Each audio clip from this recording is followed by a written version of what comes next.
je suis pas mal à l'aise vis-à-vis de certaines personnes blanches qui viennent dire on se sent plus chez nous, hein, c'est vrai. Eh ben, crois-moi bien que au Cameroun, on se sent plus chez nous au niveau de nos matières premières. On se sent pas chez nous.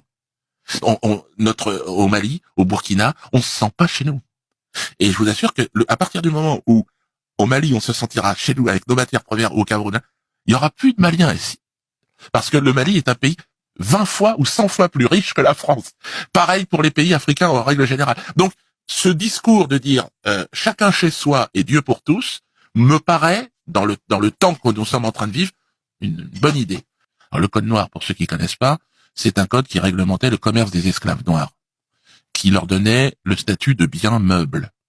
C'est le pire texte de toute l'histoire de l'humanité. Nous ne sommes pas des êtres humains, mais des meubles. Comment se fait-il qu'on abroge ce code et qu'on ne l'annule pas? Alors, je te donne un parallèle.